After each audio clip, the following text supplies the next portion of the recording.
good morning, and first off, this is Mr. D, Guild Daddy D, just D, apologizing for being so late on this week's patch notes. Real life has been kicking me in the teeth, and to be frank, I looked through the patch notes, it was the same as the global labs, they really didn't change anything, but out of respect for all my NA and EU peeps out there, we're going to run down through the patch notes today, just covering them, making sure that all of my translations were correct, covering anything that might have changed, etc., etc. Like I said, it doesn't look like anything changed, but just kind of polish up the patch notes here. So, we're going to dive right into it. May 29th, 2025, NA-EU patch notes. Start off with Gladios, which is the final iteration of Atoraxxion. What's cool about this is, for those of you who haven't started any of the questline for Atoraxxion, this is your opportunity to get a couple hammers. Right now, they've just said that if you successfully complete all of the chapters of Atoraxxion, including the final boss here, Alezra, in a 1v1, you can pick either a Primordial Hammer for Sovereign, Awakening, or Mayhem weapons, or an Ancient Hammer for the Karazad accessories. So definitely would recommend now's the time to get your little butts in gear, do the quest line. It sort of reminds me of the Magnus, where there's little puzzles and brain, teasers or whatever as you go through. Yes, it's a dungeon. Yes, there's hack and slash, but there's also things you actually have to think about. So before diving in, just kind of, get your mindset that you might be in there for a little while. You don't have to run through the entire thing in one sitting. You could do each chapter. I believe the first time I ran through the first quest line, it took me about 45 minutes. So just plan on maybe over the next week or two getting this done. That being said, the recommended stats for defeating or challenging Alezra in the final chapter is 330 AP, 420 DP. So we're looking at 750 gear score. I've kind of mentioned this in passing before on some of my other videos, but really that's what you want to be aiming for right now is soft cap, 750. With all of the changes that have happened in the past 6 to 9 months, I understand that the gear progression choke point is crons. Whether you're pre-ordering outfits, melting them down, or just grinding, since you don't need to buy the end game gear anymore, your silver should be being dumped into the blacksmith to buy crons. I mean, if at the very least, cron your gear, tap it. You're probably going to need to use the Agris's Anvil. I know I've had to with all of my accessories. I'm working on my weapons too. I think I just hit 28 out of 35 fails on my one piece or on my awakening weapon. It's just something you gotta do. The money's not going to spend itself, right? You can't take it with you when you die. Just empty out your central warehouses, empty out your storage, leave yourself with a bill or two, and take that little nest egg that, mentally you're, I'm going to buy a pen, or I'm going to buy this, or I'm going to buy that. You can't. Just buy the crons, tap your gear, get up to 750, and get it over with. That being said, do Atoraxxion, get that. And if you get to that point, then you can do the Atoraxxion weekly quest, which will give you the Kill Kivella quest, or chest. And that gives you a Deckia's Rare Box, all these traces, the Token of Oath, etc. You can get Deborah accessories up to try out of the Deckia's Rare Box. And right here, this is the best part right here. The upgraded compass or rich merchant ring piece obtainable from the Gladios.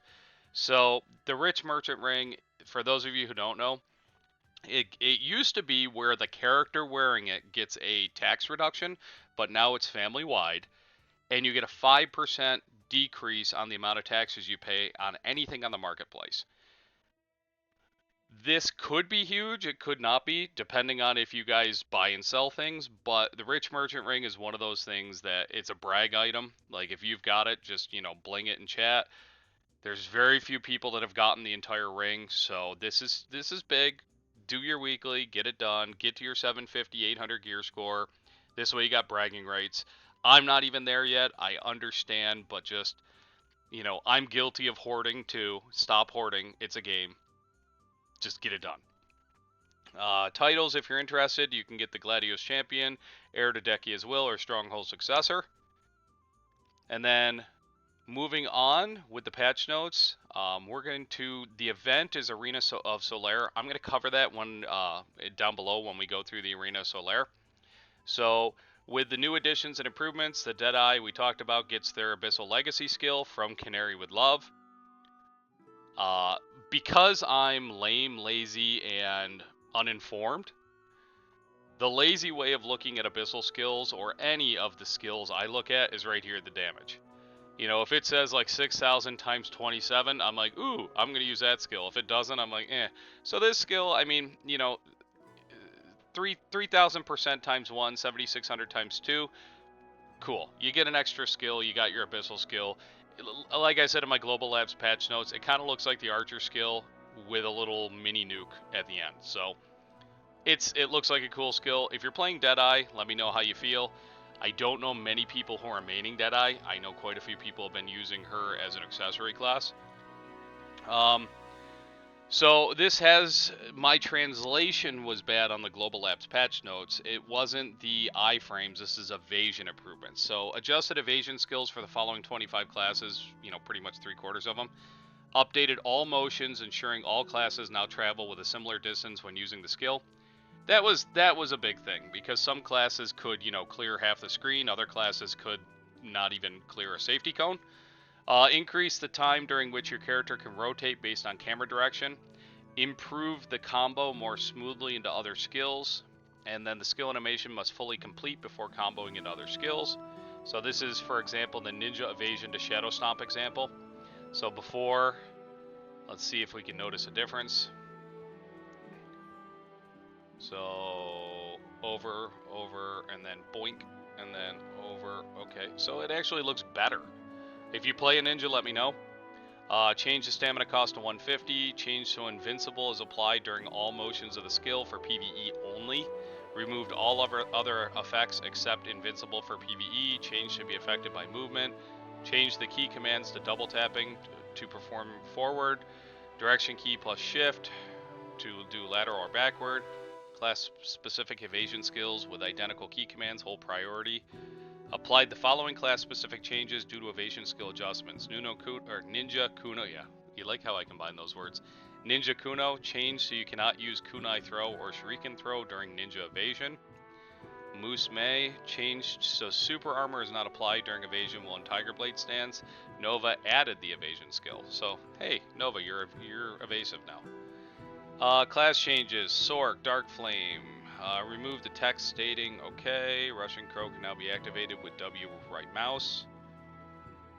Kuno, Ghost Step, fix the issue where pressing C after the skill with your Chakram would switch to your short sword while standing in place. I've actually noticed that, so that's good that it changed, I guess. Guardian, Dragon's Maw, improved on the issue where you could not combo into flow. Sage, Divine Executioner, where after learning the skill, if you use Flow Judgment and then tried to combo into Executioner while airborne, your character would not rotate based on the camera direction. Nova, Break Orbit, changed so you cannot use these skills if under a weight penalty. Oh, and then Comet fixed an issue where the stamina cost was incorrectly displayed at 200. Okay. So here we go with the Arena of Solare. A new regular season of the Arena of Solare match has begun. Let's see. Duplicate casters on the same team. Okay, so they made it so you won't see like 3 strikers on one team, etc., etc. New schedule is going to be going through till the 3rd.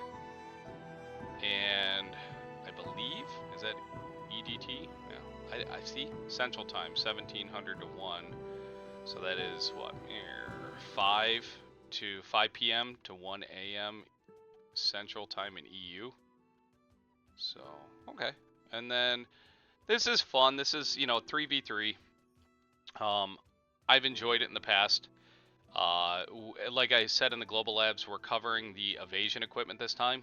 So sometimes, you know, these are special gear sets that you get when you're in the arena. So on that note, if you've never done Arena of Solare, let's look at the events. So this is the breakdown of all you need to know. So what is the arena? In the arena, you can use exclusive gear that fits your PvP playstyle to test your combat skills 3v3. You can enter via the main menu, hitting escape and going to War Arena of Solare. So this is the gear you get, and so everybody's got the same gear. So basically this just becomes a skill issue, right? Do you know how to play your class or do you not? Which can be fun because, you know, let's say for instance I'm on my Guardian or my Dark Knight or my Nova or whatever. I know how to play my class, but I am not gear carried. There are some people that don't know how to play their class, but because they can tap things magically, they're gear carried. And then there's also some people that know how to play their class and they have gear. So this kind of settles that debate, right?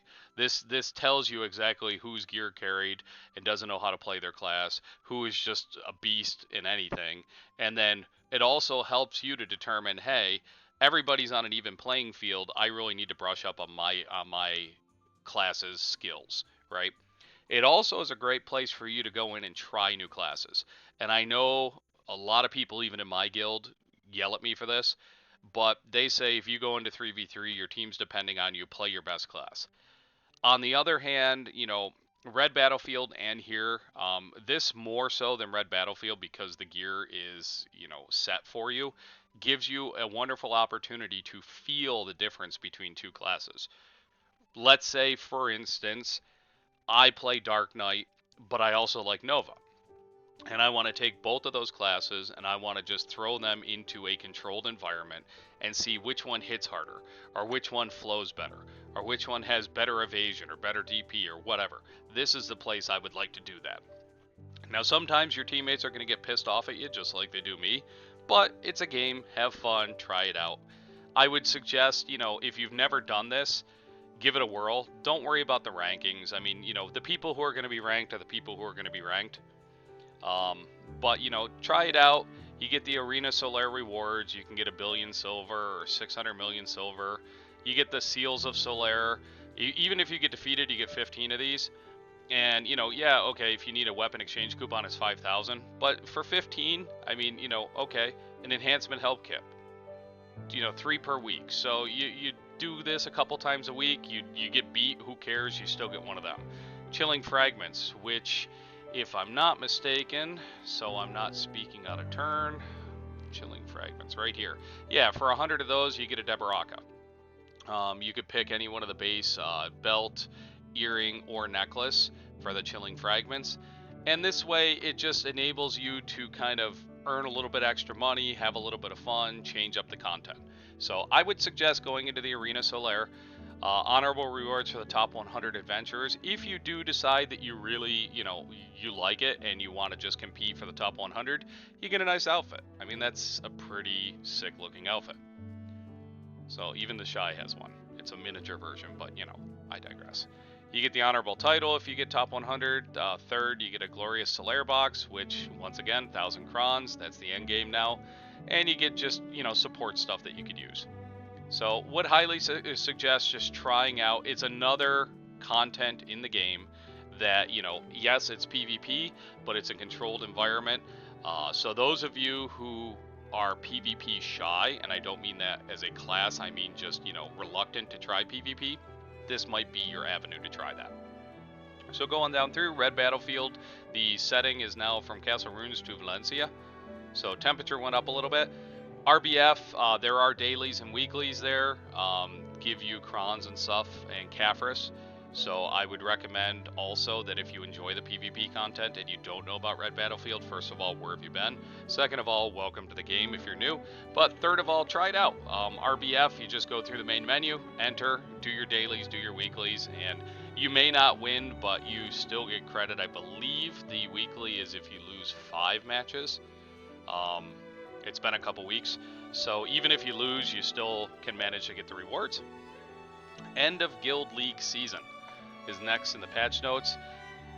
How'd you like to have this in your bank right now? 400 billion silver in guild funds.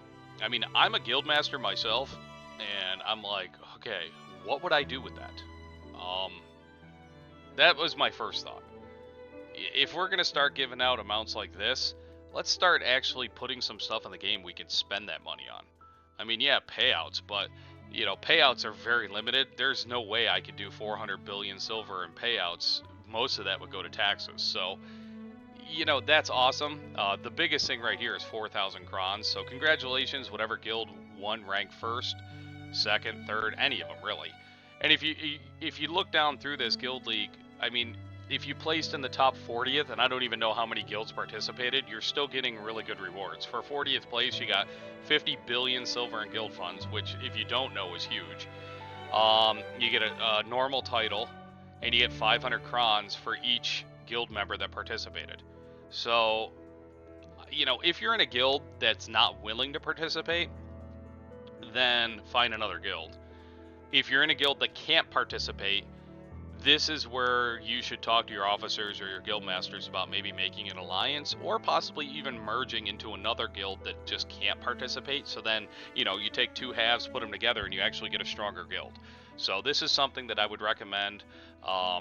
You know, getting into a guild that does these group contents, because the number one complaint I hear from not only people in Discords, not necessarily in my community, because we do quite a bit of group content, but, you know, in other Discords, the number one complaint I see in the forums, the number one complaint I see of reviews on the game, the number one complaint I hear about people kvetching in-game is the lack of group content.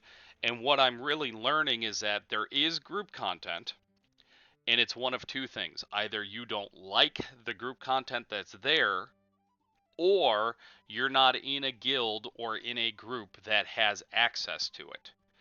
Both of those things are a you problem, right?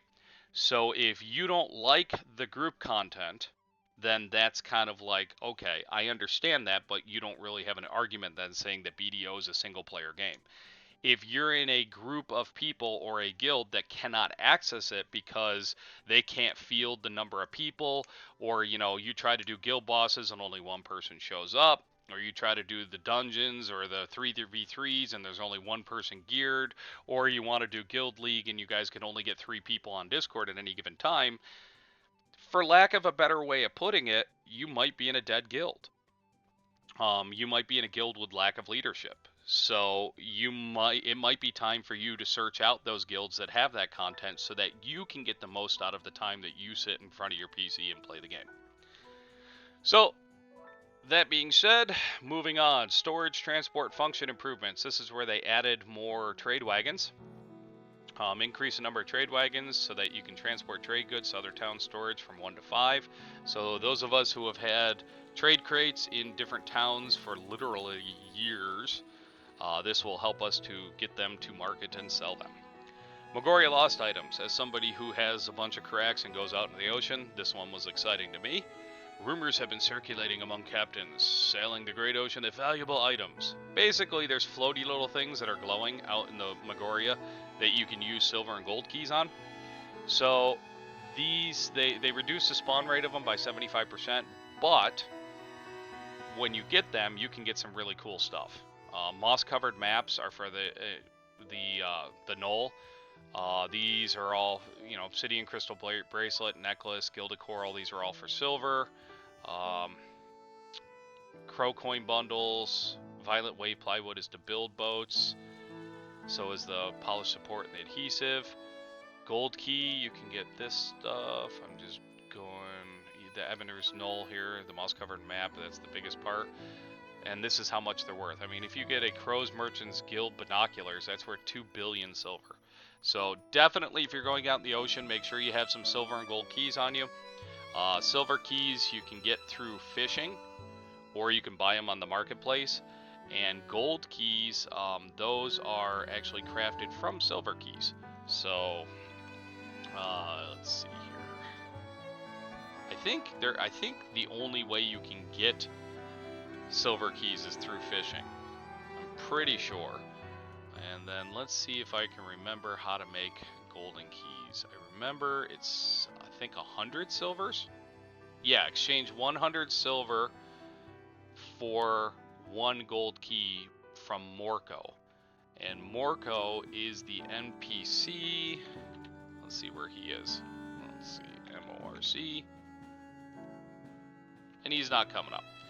Well, fact, you know, an easy way for me to tell you where to exchange that is I open up my storage, I get a whole bunch of silvers, and then I hit NPC location. Okay, he's in Velia. He is relatively right across from the stable keep. So if you do want to get some gold keys, get yourself 100 silvers. You can either buy them or fish them. They're approximately 100,000 apiece. And go to Morco, go get some gold keys, and go out into the ocean. And anytime you see a box like this that's shiny, get off your boat, jump in the ocean, interact with it, put a gold key in, and possibly make quite a bit of money. I mean, even if you get the gem, it's still a billion silver. I know, for instance, myself, I have 8 out of the 9 map pieces for the knoll, so I'm hoping for the moss-covered map.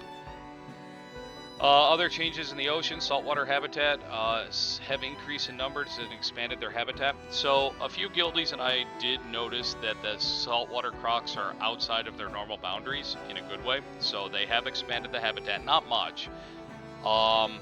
They've also just replaced all the 9 sharks and rust up at crocs with crocs. So there's only crocs and there are a few more. And that's important if you are trying to find the first mate. There's a first mate that you can only get by a drop at crocs, as well as you need croc scales to craft some of the boats. So there you go. Gathering and hunting area improvements. We've addressed several minor but frustrating issues in gathering and hunting. For example, in Narcion, bush thicket beetles that interfere with aiming your hunting rifle. So they've gotten rid of those beetles. See ya. Wild horses spawn rate adjustment. This is they decrease the spawn rate of tier 7 and 8 wild horses by 50%. Apparently, unsubstantiated rumor, we were getting a lot of T8 and 7 horses. I know a few people who will remain nameless, and don't look at me, literally went through and filled up every single stable in every single town with tier 8s. OCD much? But I don't know. This is what I'm kind of nervous about, though, is that the people who are doing this, the horse market's going to be crashing. Within the next week or 2, or maybe 3, you're going to see, you know, I don't know, T8 coursers are going to go down, you know, Dooms, you know, any of the Pegasus, just the Unicorn. I think you're going to see horse prices come way down from what they used to be. It was kind of getting slow with training because many people were AFK fishing, and I know, for instance, myself, who used to AFK train literally every day. I haven't been doing it a while, so the horse prices were going up and up and up. But I think this is going to be that nail that just drives the prices quite a bit down. So everybody's going to be able to get a horse, a dream horse, get their T10, and, you know, within another year, maybe 18 months, they're going to have to figure out some other mount. And I'm hoping the Duskwing is that. I'm really hoping they come up with a flying mount, because like I was using that flying mount to do my dark rifts. I was using it to do guild boss summons, because it was just so much easier to just go in a straight line as a crow flies. But we'll see what happens. The other crazy thing is, we have a Manos capturing rope and a Manos, oh, well, never mind. They did not come up with the permanent sugar lump for us that was in Global Labs. So the Age Route Luminous Rope replaces the purchasable capturing ropes from the stable keepers. You need to get at least Training Master 1. You need to do a quest, Training Leap Artisan 10, and you need to do a quest, Honor to the Training Family number 6. And then you get the number 7 quest from Lorenzo Murray in Velia, and you have basically a Manos capturing rope. Improve so that after failing to tame the wild horse or discarding the rope, you can move by holding the directional key. That's very good. It used to be where if you took your rope out on accident, because sometimes you have fat fingers and you accidentally hit the button, you couldn't put it away, so I'm glad they changed that. Here is the Blessing of Mystic's Beast. This is where we're going to be taking all of our stuffed animals that we get from hunting and melting them down for buffs that are going to be 60 minutes. So they're going to be registered on the central market for a minimum price of 15 million and maximum 60. So you get the Blessing of Mystic Beast, all AP, accuracy, HP, damage reduction, and evasion. So I thought this was DP here on the Global Labs, so it's accuracy plus 20. Blessings of the Mystical Beasts can be crafted via simple alchemy with the following materials. Change the name of the furniture crafting permit into Mystical Parchment. Okay, so you get your Light Stones of Rage. If you watch my Global Lab patch notes, I told you guys to pre-order them. Your Remnants of Mystic Beasts are what you get from melting down your, whatchamacallit there, stuffed animals. Mystic Parchment, you could buy that, or you get Supreme Hide times 100. And then your Magical Light Stones, you get those from your Light Stones from going to talk to Atoraxxion and getting those. And then you could create the AP times, or plus 10, right? No. Oh, AP times 10. So maybe that gives you, okay, 100 Supreme Hides gives you 10 of those scrolls. So that's actually not bad, because that'll give you a minimum of 150 million up to 600 million of buffs. And each one of those scrolls is 60 minutes at AP plus 15. So, okay, so you got Rage, Marked, Heart, Iron Wall, and Waves. So those Light Stones are going to be going up in value. I imagine the Rage is probably already max. Let's see. Rage. Let's see. Light Stone of Rage right here. No, at the moment there's 10 of them on the market as of recording this video. And there's no pre-orders, which is interesting. So let's see if there's any Blessing of Mystic Beasts on the market. Oh yeah, there's 1,900 of the all AP scrolls, and they're at min at 32.9 right now, 32,900,000. So give it a week or two, that'll clear out, and then, you know, let the fad die out. But that's how you make them. If we scroll down here, by changing the amount of the following materials by crafting the Blessing of Mystic Beast plus Blackstone Powder times 1, you could craft 100 blessings via simple alchemy.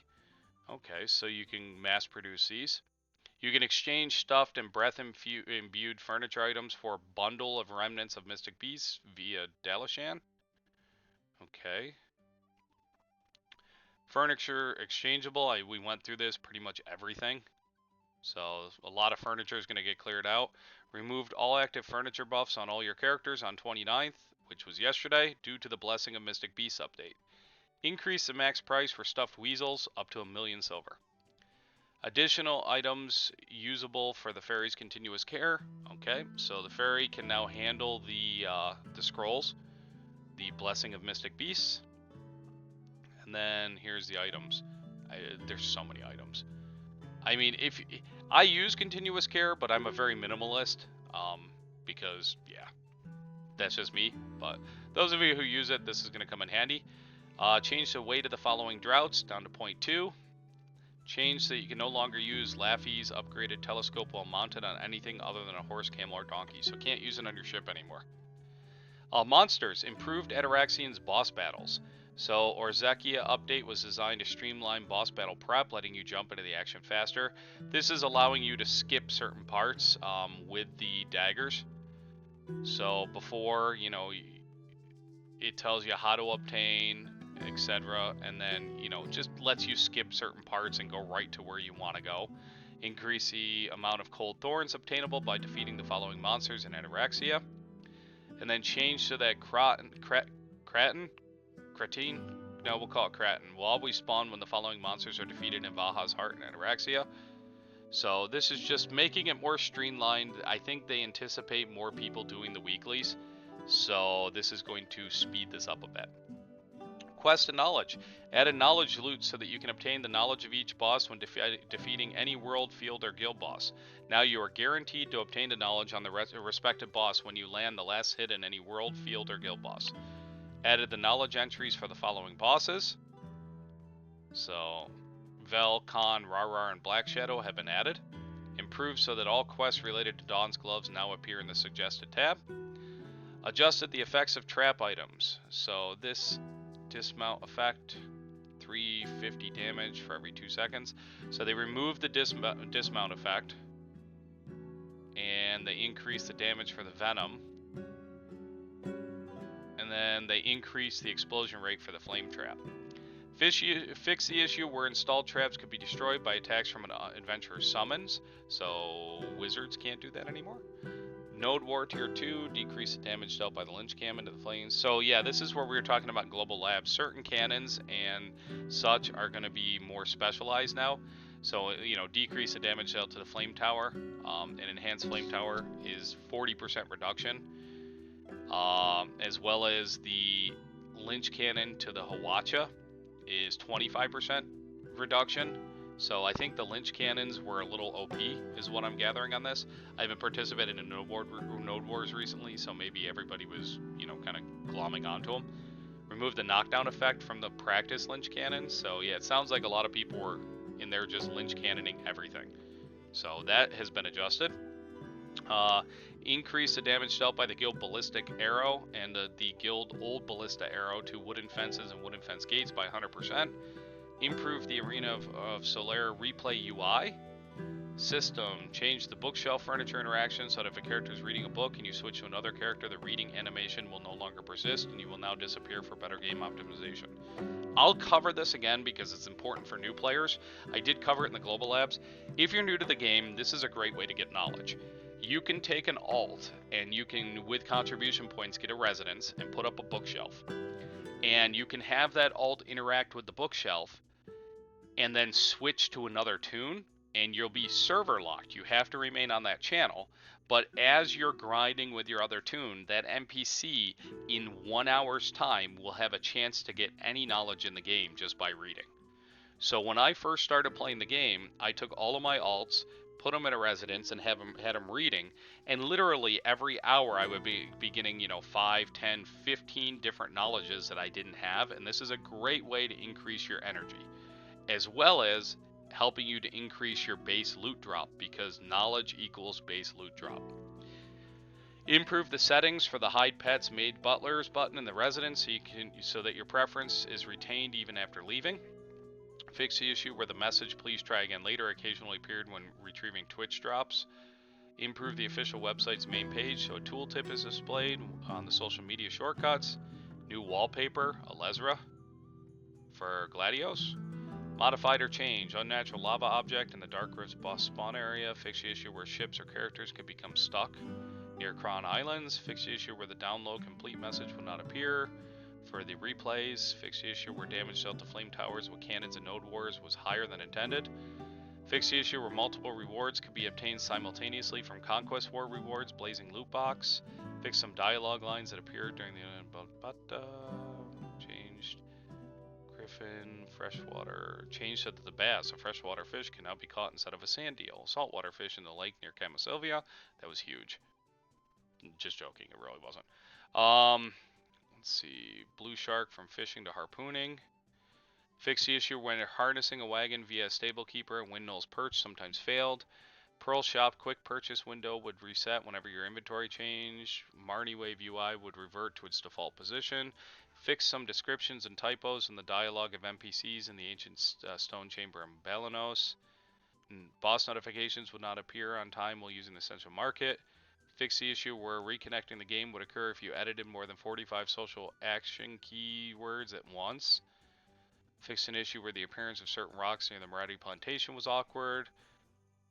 Central Market, let's see, NPC was duplicated. Character appeared too dark in photo mode. And then we're going to get with the outfit changes. Deadeye, appearance is awkward when wearing Tabic. Yep, so these are mostly outfit changes. Gamepad mode. Separate message to not appear when using the ship auto fishing ring menu. Fix the issue where the storage closed if you move the cursor with the gamepad after entering storage in the NPC. Gamepad, that's like a controller, I'm assuming. Fix an issue where titles obtainable based on life skill achievement could not be acquired. I'm sure that was annoying some people. Fix the issue where the guild list was not displayed when a war correspondent from a guild not participating in Node Wars attempted to change the guild color. Fix the issue where the item list stored in Patrigo's apparel bag appeared identical for all when using the separable quick slot. Fix the issue where the range of the yellow circle appearing during the Ulukita Faces of the Fort quest did not appear.